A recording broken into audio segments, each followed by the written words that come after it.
Bismillahirrahmanirrahim. Assalamualaikum warahmatullahi taala wabarakatuh. Boleh nyalain tak flash?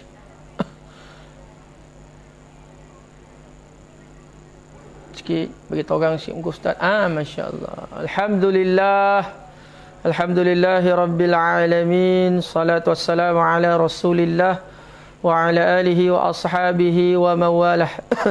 Subhanaka la ilma lana illa ma 'allamtana innaka antal alimul hakim. Rabbi shrah li sadri wa yassir li amri wa ahlul 'uqdatam min lisani yafqahu qawli. Rabbi yassir wa la tu'asir. Amma ba'du fa ya ibadallah ittaqullah usikum wa iyaya bitaqwallahu faqad fadzal muttaqun. Alhamdulillah, bersyukur pada Allah Subhanahu wa taala, Tuhan empunya dunia. Salawat dan salam ke atas junjungan besar Nabi Muhammad sallallahu alaihi wasallam. Alhamdulillah, bersyukur banyak-banyak Allah taala beri kenikmatan iman dan Islam. Allah Subhanahu wa taala beri kenikmatan yang amat besar. Allah Subhanahu wa taala beri kenikmatan yang tidak ada tolak bandingnya. Syukur alhamdulillah kita menjadi akan hamba Allah taala. Lepas tu kita menjadi akan umat Muhammad sallallahu alaihi wasallam. Allah berfirman di dalam Al-Quran, laqad khalaqnal insana fi ahsani taqwim. Diciptanya manusia itu dengan sebaik-baik kejadian. Lepas tu kita dapat pula jadi umat Muhammad sallallahu alaihi wasallam. Alhamdulillah. Alhamdulillah, mungkin tuan-tuan sidang hadirin rakan FB, insya-Allah mungkin dah habis solat isyak berjamaah. Jadi lepas isyak insya-Allah kita ustaz nak berkongsi ilmu seperti biasa. Kami malam Jumaat ni kita ada online kuliah yang ditajahas oleh Surau An-Nur, Bandar Seremban Selatan, Fasa 2A. Jadi mana-mana nak buat sumbangan kepada surau, insya-Allah manfaat tuan-tuan sekalian dunia akhirat. Kat belakang nampak banyak lampu-lampu kan? Cuba tahu kau ustaz kat mana? Ustaz kat Podek Sen. Nak bagi tahu, masya-Allah. Di belakang tu kono ada urusan kat sini kan, kat belakang tu buat live hari ni. Bawah tu laut sana tu. Kalau ustaz tak boleh nak tunjuk laut kat bawah tu, terjun ustaz kan. Jadi dekat lampu-lampu tu semua ada syalit-syalit ni lah. Alhamdulillah, nikmat Allah taala sungguh hebat. Nikmat Allah Subhanahu wa taala sungguh hebat. Jadi malam ni kita nak sambung kembali kitab Minhajul Abidin. Minggu lepas akhir tahun tu ustaz tak dapat nak live, ada masalah sikit. Ada bono hilang pakai topik nyanda telefon ni tripod tu. Jadi tak boleh lah ustaz nak buat live. Jadi hari ni alhamdulillah ustaz boleh buat live. Mudah-mudahan dengan ilmu yang sedikit ini dapat sama-sama kita berkongsi dengan apa kemahuan kehendak Allah Subhanahu wa taala. Jadi mana yang baru masuk tu insya-Allah boleh share lagi dengan kawan. Mana kita share ataupun kita kongsi maklumat ini dengan keadaan maklumat yang menjadi kesukaan Allah Subhanahu wa taala insya-Allah. Jadi kita sambung kembali akan kitab Minhajul Abidin. Muka surat 27. Kita sambung kembali akan Minhajul Abidin, jalan para abid, jalan ahli ibadah, jalan orang yang nak sampai tujuan kepada ibadah. Jadi kitab ngaji kita ni kitab tasawuf. Tasawuf ni lanjutan kepada kita akidah tauhid. Kita nak lagi mendalam supaya kita faham apa kemahuan kehendak Allah Subhanahu wa taala. Jadi mudah-mudahan Allah beri kekuatan untuk kita amal dan sampaikan.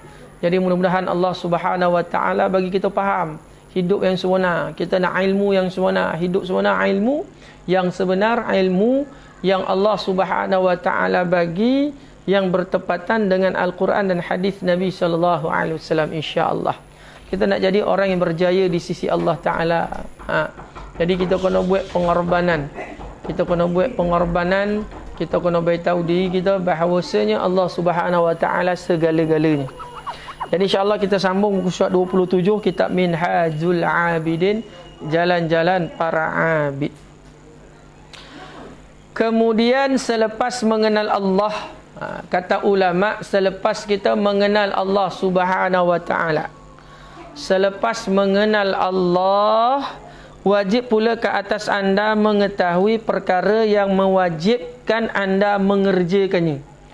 Kenal Allah Ta'ala ni kita kenal akan sifat perbuatan Allah, nama Allah. Dah kenal akan sifat perbuatan nama Allah Ta'ala ni, ulama beritahu kita nak kenal akan mengetahui perkara yang mewajibkan anda mengerjakan kewajipan-kewajipan syarak sebagaimana yang telah diperintahkan anda dengannya, agar dapat anda melaksanakan yang demikian itu dengan betul. Jadi apabila kita dah tahu, dah kenal Allah Ta'ala, dah kenal yang menjadikan kita, jadi kita perlu kenal, kita kena tahu juga apa kemahuan Allah Ta'ala. Dia tak jadi dengan kenal sahaja. Dia tak jadi dengan kenal sahaja. Kena buat apa? Kena kenal Allah Ta'ala. Dia tak jadi kenal Allah tanpa kita beramal soleh kepada Allah Ta'ala. Itu kadang-kadang silap. Kita ingat kita kenal Allah Ta'ala ni, hanya kenal macam tu, tidak perlu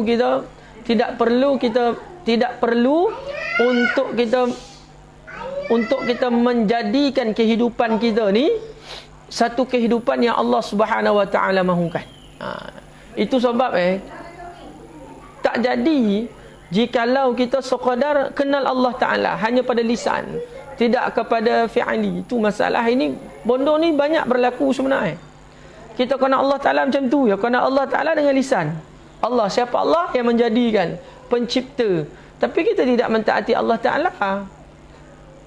Tidak sempurna akan iman tu kalau kita dengan lisan saja, dengan hati saja tapi tak buat. Yang apa orang cakap, yang dalaman tak penting ustaz, yang penting luaran. Itu yang salah tu sebenarnya. Kita ambil macam mana tuan-tuan sekalian? Luaran dan dalaman.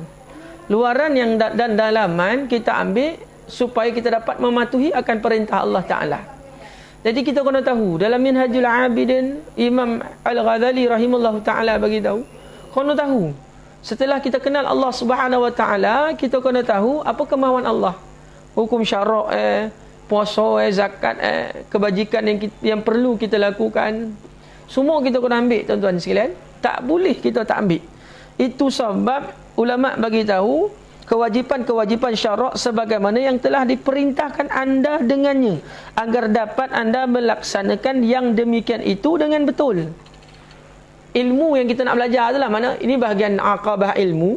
Setelah kita tahu akan kemahuan kehendak Allah Ta'ala, jadi kita kena tahu juga bagaimana kita nak semayang, bagaimana kita nak puasa, bagaimana kita nak zakat. Maknanya semua dengan izin Allah, semua kita kena tahu. Jadi tak bolehlah kita tak belajar. Jadi ilmu mengenai Allah dah ada dah.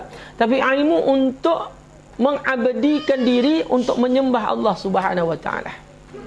Untuk menyembah Allah Ta'ala. Itu pun, mana ilmu tu pun wajib atas kita kena tahu. Supaya apa kita lakukan ini benda yang betul. Apa yang kita lakukan ni benda yang betul, benda yang Allah Ta'ala mahukan, yang ditunjuk oleh Nabi, yang diamal oleh sahabat-sahabat Rasulullah, ya, yang diamal juga oleh salafus salih, yang diamal juga ulama-ulama yang muktabar. Hari ni kalau tak ada ilmu bab syarak lah masalah, orang nak jadi mufti ke. Allah. Elok mufti ada 4 boleh, hari ni dah beratus dah tuan-tuan sekalian. Sebab apa benda ni berlaku? Sebab dia fikir soal dia tidak memikirkan kemahuan kehendak Allah Ta'ala berdasarkan ulama-ulama syarak. Ini yang menjadi satu masalah pada diri kita tuan-tuan sekalian. Masalah pada diri kita. Kenapa keadaan itu kita tidak mahu belajar? Kenapa kita tidak mahu belajar akan kemahuan kehendak Allah Ta'ala? Ilmu mengetahui akan yang syarak itu penting. Anda juga wajib mengetahui apa yang mewajibkan anda meninggalkan daripada larangan-larangan. Tahu kewajipan, lepas tu kita tahu tak larangan-larangan yang Allah Ta'ala suruh kita tinggalkan. Apa yang Allah Ta'ala suruh kita, apa yang Allah Ta'ala benci. Bahkan bang makruh ni pun kita kena tinggalkan. Bahkan yang haram, makruh kena tinggal, haram kena tinggal. Jadi wajib kita tahu akan syarak, kemahuan kehendak Allah Ta'ala. Lepas tu dia kemahuan kehendak Allah supaya kita meninggalkan. Pahala ni apabila kita tinggalkan akan kebencian Allah, larangan Allah Ta'ala, kita boleh pahala. Bukan sekadar kita buat amal sahaja, kita punya dapat pahala, meninggalkan kejahatan pun boleh pahala. Bagaimana rahmatnya Allah Subhanahu Wa Ta'ala. Itu yang kita nak syukur banyak-banyak akan apa yang Allah Ta'ala berikan kepada kita. Setelah kita wajib belajar mengenai syarak, wajib juga kita belajar mengenai perkara-perkara yang Allah Subhanahu Wa Ta'ala larang. Nasihat saya untuk diri saya, untuk orang-orang ramai inilah. Kita kalau nak buat sesuatu, kalau ada ilmu, yang terlarang-terlarang selalu kita buat, kan? Sebelum ni kita digemparkan dengan orang nyambut akan Christmas, hari Natal. Lepas tu pakai pakaian anak seperti Santa Claus. Jadi tidak bertepatan. Kita ada Idul Adha, ada Idul Fitri. Kenapa kita nak nyambut hari keraian ataupun perayaan agama lain, agama yang tidak dikatakan agama fitrah, agama yang salah? Kenapa kita ni beriuh pun? Itu yang masalah. Ilmu itu kita kena ada. Bukan sekadar kita sembahyang, puasa, zakat. Yang Allah Ta'ala haramkan pun kita wajib belajar. Kalau tidak jadi orang Kelantan panggil jadi nana kok na. Jadi ikut dia lah. Nak buat apa? Apabila ditogur cakap orang nyibuk lah. Takkan pasal bono ni pun nak berkira. Bukan masalah berkira, masalah perintah Allah Ta'ala, tuan-tuan. Masalah perintah Allah Subhanahu Wa Ta'ala itu yang kita nak jalankan dalam kehidupan kita. Itu yang kita nak jalankan di dalam kehidupan kita. Kemahuan kehendak Allah Subhanahu Wa Ta'ala. Bukan masalah nyibuk-nyibuk, tidak. Ini orang cakap nyibuk-nyibuk, tidak. Ini masalah Allah Ta'ala perintah. Benda yang Allah Ta'ala larang, jangan kita buat. Jadi kita kena ada ilmu yang Allah Ta'ala suruh, bahkan yang Allah Subhanahu Wa Ta'ala larang.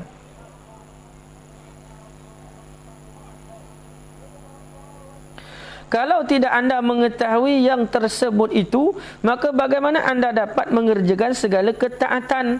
Anda sendiri tidak mengetahui apakah ketaatan itu. Kalau kita tak belajarlah mengenai ketaatan tu, apa bodohlah kita nak bawa lagi. Itulah ulama sebut, Ghazali sebut dalam kitab Minhajul Abidin, kalau kita tak belajar mengenai ketaatan, Allah Rabbi tak belajar mengenai ketaatan. Lepas itu, macam mana kita nak taat Allah? Sebabkan kita tak belajar cara yang sebenar. Itu sebab kita kena belajar cara yang sebenar. Ketaatan yang sebenar. Ketaatan yang disuruh oleh Allah Ta'ala berdasarkan apa yang disuruh oleh Nabi Muhammad SAW. Dan lepas itu bagaimana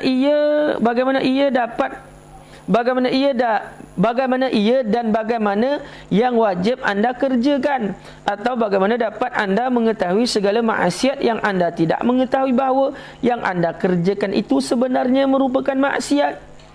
Itu penting sangat-sangat. Bab syarak, lepas itu bab meninggalkan benda-benda yang Allah Ta'ala larang. Jadi kita kena belajar keseluruhan dua-dua benda ni. Tak, penting ulama itu. Kalau kita tak belajar, macam mana kita nak taat Allah? Macam mana kita nak taat Allah? Dan macam mana kita nak taat Allah? Lepas itu macam mana kita nak ngelak diri kita melakukan maksiat, benda yang Allah Subhanahu Wa Ta'ala larang. Anda wajib mengenal maksiat-maksiat itu sehingga anda tidak menjatuhkan diri ke dalam najis-najis maksiat itu.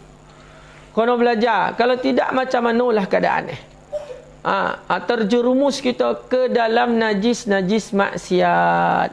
Jadi kono apa? Kono belajar, kono tahu apakah itu maksiat. Larangan Allah Subhanahu Wa Ta'ala. Jangan hidup kita main pugar macam tu, tak jadi. Adapun ibadat-ibadat syarak seperti bersuci.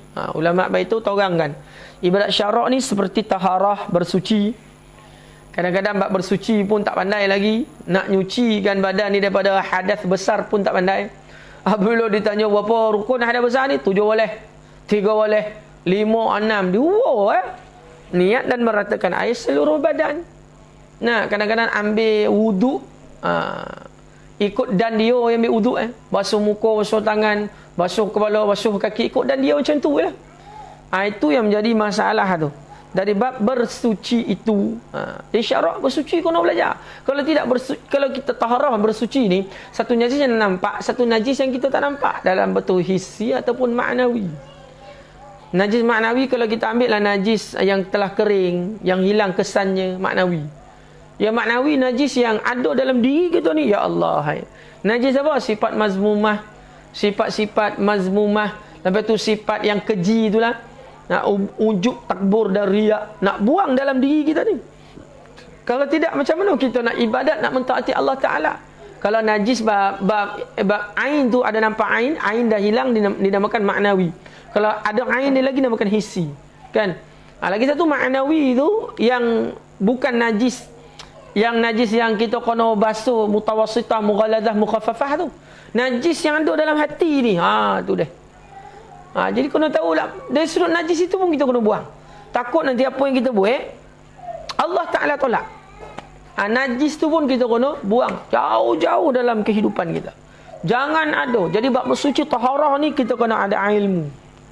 Lepas tu bab solat, lepas tu puasa, bab sembahyang. Ya Allah, kadang-kadang sembahyang sedih kita. Tak tahu apa akan sembahyang.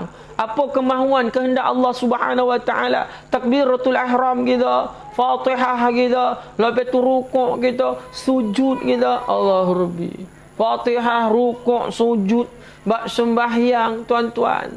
Tak pandai kita untuk menjalankan ibadat. Buat dah cantik tapi nak menjalankan ibadat itu. Ya Allah. Hai. Jadi bab syarak, bab solat, puasa. Ada cakap korek telinga batal, terkantut batal tu. Masalah korek telinga tak sampai ke tahap batal. Tak ada, korek hidung korek lah. Kalau kata korek lah, harus jangan masuk dengan sengaja rongga terbuka. Nah, hukum dia makruh, lebih pada tu jadi haram. Batal pula puasa. Tu kena tahu. Masa saya kecil-kecil dah orang cakap kau puasa jangan kantut pun. Batal puasa kau dah sudah. Takkan sepanjang harian pun puasa tu daripada pukul 7 sampai pukul 7. Nak dekat 12 jam, 14 jam, 15 jam tu. Takkan tak boleh nak terkantut. Tu masalah kan. Tak boleh nak terkantut. Ya Allah, kambunglah pun. Ilmu bab mentaati Allah Ta'ala. Bab hukum syarak kena jo. Bab puasa dan lain-lain, maka wajib anda mengetahui, mengenal hukum-hukum dan syarat-syarat sehingga anda dapat melaksanakan dengan betul menurut hukum syarak. Nampak? Sebab apa? Kita bahas akan ilmu ni sebab biarkan kita buat ni kita tahu punca. Kenapa kita semayang? Macam mana takbiratul ihram? Macam mana perbuatan pergerakan Nabi SAW? Salafus salih, pergerakan itu. Itu yang perlu kita tahu. Kalau tidak, masalah lah jadi. Tak tahu apa lah, ya Allah. Itu sebab wajib belajar hukum syarak. Mungkin anda telah dirikan sesuatu daripada ibadat sejak bertahun-tahun. Ulama. Memang susah lah. Kita kalau umur saya kan 34. 34 betul lah. 87 kan. 34. Jadi kalau kita buat ibadat, katakanlah dah mula sembahyang akhil baligh. Umur 15 tahun lah. Contoh lah kan. Ambil contoh lah. 15 tolak 30. Ada lagi 15. Tambah lagi 4. 19 tahun. 19 tahun ibadat. Kalau kita tak tahulah macam mana keadaan solatnya Rasulullah, kemahuan kehendak Allah Ta'ala, jadi solat kita tu jadi macam mana? Itu sebab kita kena belajar benda tu bertahun-tahun, masa yang lama. Kata ulama, mungkin anda telah dirikan sesuatu daripada ibadat sejak bertahun-tahun dan beberapa masa yang lama, tetapi sebenarnya amal yang anda kerjakan itu adalah daripada perkara yang merosakkan kesahihan hukum bersuci amalan-amalan solat anda. Takut tak sidang pendengar sekalian, sahabat FB sekalian, takut tak? Kita dah semayang bertahun-tahun. Kita ambil semayang lah. Sebab semayang ni amal pertama yang Allah Ta'ala berikan kepada Nabi Muhammad SAW. Dari sudut rukun lah, kewajipan tu. Jadi takut tak? Kita dah bertahun-tahun semayang, tetapi semayang kita Allah Ta'ala tak terima. Sebab apa tak terima? Ilmu kepada ibadat itu tak ada. Wa'iyadzubillah. Ya Allah, bertahun-tahun semayang, berboleh-boleh tahun semayang. Naik turun, rukuk, sujud. Ya Allah. Tapi sebab salah kita lalai, tak mau belajar. Apabila orang tegur kita marah, kita anggap kita dah berumur, dah hebat pun nak. Itu yang masalah ibadat kita ni, tuan-tuan sekalian. Takut-takut dicampakkan kembali ataupun ditolak oleh Allah Subhanahu Wa Ta'ala. Masya Allah. Ya Allah. Seterusnya mengeluarkan kedua-dua daripada yang berbetulan dengan kehendak-kehendak as-sunnah. lagi terkeluar pula dengan cara yang ditunjuk oleh Nabi sallallahu alaihi wasallam. Kata Rasulullah, sallu kama ra'aitumuni usalli, sembahyanglah kamu sebagaimana kamu melihat aku sembahyang. Itu sebab dengan izin Allah bab syarak ni, tadi bab taharah masuk bab ibadat badaniyah solat ni, konolah belajar sungguh-sungguh tuan-tuan. Kalau tidak ditolak amal kita, ya Allah takutlah. Sedangkan anda tidak menyedari yang demikian itu adalah salah dan telah menyeleweng daripada ajaran sunnah Rasulullah SAW. Sebab apa? Bondo ditolak. Kita tak tahu bondo tu salah sebab ilmu kita tak ada. Kita tak tahu bondo tu salah sebab ilmu itu tak ada. Itu sebab dengan izin Allah ulang balik ngaji bab kewajipan kepada Allah Ta'ala. Wajib mengaji bab kewajipan kepada Allah Ta'ala ni. Belajar tuan-tuan sekalian, lagi-lagi bab sembahyang. Anda wajib berilmu kerana memungkinkan anda didatangi oleh sesuatu kemusykilan dalam sesuatu hukum. Walhal anda tidak mendapati orang alim yang boleh anda bertanya tentang hukum-hukum yang anda tidak mengerti itu, sedangkan dahulunya anda tidak mempelajarinya. Ni orang selalu cakap, tak apalah, tak ada masuk, tak apalah, saya jahil. Kadang-kadang kejahilan kita tak tahu salah kita tu sebab ilmu, sebab kita sendiri yang membuatkan diri kita jahil. Nah, tak apalah nak buat macam mana salah, saya tak ada ilmu. Hari ni kuliah nampak sampai ke isyak buat kuliah online lagi. Kalau tak mahu belajar tak tahulah, ya Allah. Hai. Leko yo, ya Allah. Hai. Subhanallah. Kadang-kadang kita salahkan takdir Allah Ta'ala. Macam mana takdir Allah? Sembahyang salah pun takdir Allah. Itu pun takdir Allah. Sebenarnya dalam keadaan sekarang, kuliah melampau-lampau, kita bukan duduk negeri yang majoriti orang kafir, majoriti orang Islam.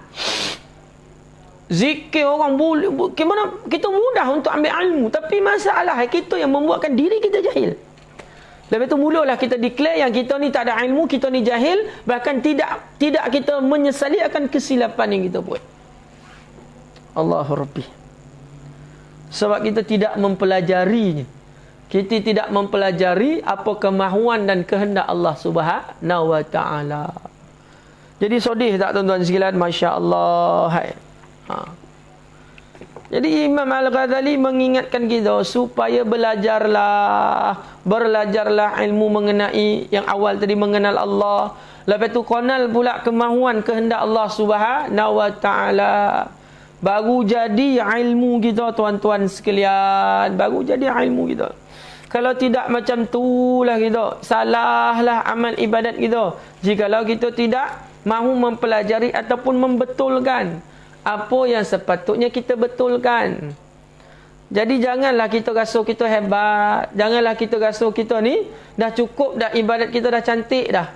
Jangan tuan-tuan, ya Allah. Jangan beritahu diri, jangan tak cukup lagi nak belajar. Nak betulkan Fatihah tu, nak betulkan fi'ali qawli dengan qalbi hati tu, supaya ibadat kita sampai, supaya ibadat kita ni boleh jadi tolong kita ni apabila kita berhimpun di hadapan Allah Ta'ala di yaumil mahsyar. Jadi ilmu mempelajari akan hukum syarak. Kita kena nak taat Allah, kita kena belajar. Kalau tidak, kalau kita tak ada ilmu melakukan sesuatu, benda tu jadi sia-sia. Kita sembahyang takbiratul ihram, kita tak tahu kenapa kita takbiratul ihram. Kita tak tahu kena rukuk, sujud, hantam macam tu ya. Dah bagus, bukan ustaz cakap tak bagus, sembahyang bagus, elok. Tapi sembahyang yang tak ada apa-apa makna. Tak ada apa-apa makna, kata orang KL Lumpur. Tak ada makna apa-apa tuan-tuan. Itu sebab dengan izin Allah dalam kitab Minhajul Abidin menerangkan kono ada ilmu mengenai kenal Allah Ta'ala. Lepas tu kena pula kemahuan kehendak Allah. Lepas tu belajar pula apa yang Allah Ta'ala mahukan. Cara macam mana? Yang ditunjuk oleh Nabi SAW. Jadi insya-Allah untuk kuliah online Isyak, Ustaz rasa setakat ini, okey, setengah jam dah dengan izin Allah, kita berbahas, kita berbincang. Jadi mudah-mudahan ilmu pada malam ini kita dapat realisasikan dalam kehidupan kita dah.